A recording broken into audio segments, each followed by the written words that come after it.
Welcome to the VarsityKansas.com Big Show. I'm Joanna Chadwick of the Wichita Eagle and VarsityKansas.com, and we are taping here at KSN. And my guest today is Andale track coach Greg Smarsh. Thanks for being here, Coach. Thank you, Joanna. Glad to be here. Well, let's talk a little bit. I want to go back a year to last year where you won the 4A title for boys. Talk about how important that was for your program and just how awesome it was. Oh, it was a year to remember. We never lost a track meet last year, and that's, we compete against 5 and 6A schools as well. It was a great group of kids. They were focused, scored 85 points, and we only won one event. That was Jake May in the hurdles, but had just a ton of people score points, and lots of people show up and did very well. Talk about how you want that success to be able to carry over. Oh, definitely. I mean, I preach to these kids about the state track meet every day. We want as many people to go as possible. We get a lot of people out that way. It was our third championship in 7 years, so really wanting to build on that and hopefully have another shot this year if we can. Well, let's look at some of those boys athletes that we should be watching for. Okay. Our boys team has some returning state qualifiers. Jeff Ost is a sophomore. He's in the javelin. He was a state placer in the javelin last year. Evan Omo. We've got a couple more javelin throwers that are waiting in the wings that should make some noise. Trevor Buckner in the shot. He did a state qualifier last year. He's already got a 50-foot mark in his pocket this year already. We got Lane McCary in the high jump. He's 6'6.5" at state last year and is ready to hopefully jump some big marks again this year. We've got Hunter Knobloch in the relays. He's going to try to do some open 400, 200 runs this year. Has gotten a lot faster. Jared Smarsh coming back in the relays and the 300 hurdles, state placer last year. So, and then of course the pole vault. We've got 3 state qualifiers back in the pole vault, and 2 of them were state placers last year. So, got a lot of kids that are just ready to go. How about then with the girls' side? You had Victoria Orth had a great mark the other night in your first track meet. School record. She upped her own school record. One of the top marks in the area right now, 128 feet in the javelin.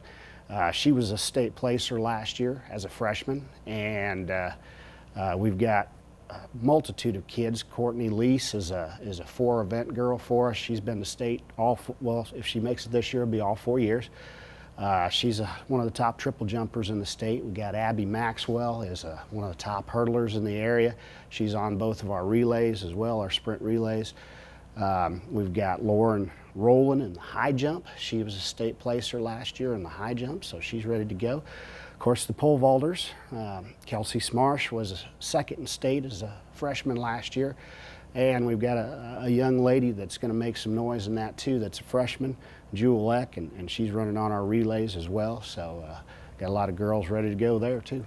Well, it's fascinating to hear you talking. This is certainly, I'm not breaking any new ground here with the number of names that I either recognize because of the family name, I mean, they've been around forever, or just because of the multi-sport athletes. I mean, so many kids playing multiple sports and really at a high level in those. Hunter Knobloch, sure. Great football player, basketball player. Jeff Ost had a great basketball year.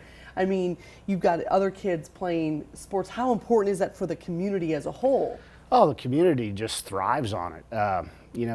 All our sports just kind of count on those kids to do them all. So they know that, they expect it, they excel at them, and it's really kind of rare anymore because people specialize so much that we would have so many multi-sport athletes like that, and I think it's great. I encourage it. I want them to do other things during the year and branch out and experience all of it. The number of kids that you have, how many do you have out for? Got 122 kids out for track, and boys and girls together. So. And those kind of numbers, how important is it to get that high number out? Well, Paul Schmidt, our old track coach that has been around forever, he told me one time, he said, the more milk you have, the more cream you're going to get. So that was one of the reasons why I wanted to really try to get bigger numbers out. You know, I switched some meets around, made some participation meets. We've got kids a lot of opportunities to compete at all levels, so that helps with the numbers too. That's a great analogy, though, Yeah. because it's the truth. I mean, Yeah. the more that you can, how do you know what this kid over here can bring if they've never tried it before? That's exactly right. You know, that you always get surprised every year. Sometimes they might not do it till they're a senior. And if you can't keep them out and interested as freshmen, sophomores, you'll never get to find out. That's right. Talk about the pole vaulting that you guys have. I mean, consistently one of the top programs in the state. Yeah. Mark Schmidt is our pole vault coach. He's been with us for 15 plus years now. He's very good at teaching, and the kids love him. And he works hard. He works with them in the summer, and they would actually just vault through a brick wall for him. So he has I don't know how many state champions he's coached, but it's probably somewhere between 10 and 15. So top, what I call top pole vault area in Kansas, and hopefully we can continue it. Well, let's talk a little bit about 4A splitting. I've talked about this a lot through the course of the year, but it doesn't affect track. It did not split into the two divisions, and I'm curious as to how you feel about that. Was that a good thing or a bad thing? Oh, I definitely think keeping it all together is a good thing for all, all track and wrestling is the same, but we weren't really for it at Andale anyway. Some people say it waters it down a little bit, but I sure enjoy it at the state track meet when you can sit there and watch all 6 classes go at it, and it's over a 2-day period. It's that's how I get a lot of kids interested in track and talking about state. I say, this is the largest high school track meet in the nation. I said, it's 30,000 people there on a Saturday. How could you not get excited for that? So I'm glad we stayed together. Yeah, I cannot imagine splitting that up, because then if we would have split in two, if the state would have split into two, it would have been over a 2-day period then, as opposed to a 3-day period as opposed to the 2-day period that we currently are. And I think that would have taken away from it. Yeah, or they would have split it up, and you wouldn't have that spectacle that we've got now. That is just it's awesome. Yeah, I mean, can you imagine having half the state in, I don't know, Manhattan and the other half here or whatever? That would be terrible. Oh, it would definitely be disappointing to me. I've been to the state track meet so many years in a row now. One of my favorite times of the year, just to watch those types of athletes from all classes. It's really awesome. Well, what I love about it so much, I think more than any other sport, is there is nobody that can say, if you're 6A, you're the best sprinter. Yeah. You can't say that. That's right. You can have a sprinter who's still running 10.4 in 1A. It doesn't matter, fast is fast. The farther you throw it's all about measuring. And this is the only sport that doesn't. I think it makes it awesome. Yeah, and then at the state track meet, you've got the same conditions. You've got the classes back to back. You can see where you are in the entire state. You can stack up and see where you're at. So it is really awesome to look at it and to be part of it.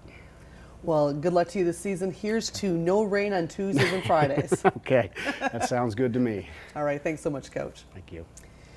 All right, well, we are heading into yet another week of high school sports, and there's plenty of softball, baseball, track, golf. It's all out there. So make sure you get out and watch some. I will be watching some softball, and I'll be heading out to the pre-state track meet also at Wichita State, so be out there. I hear it's actually supposed to be nice. I am crossing my fingers, though, because it's usually pretty cold on that day. So make sure that you join me this week on Wednesday. I'll be hosting a live chat at varsitykansas.com. Thanks so much for watching the VarsityKansas.com Big Show.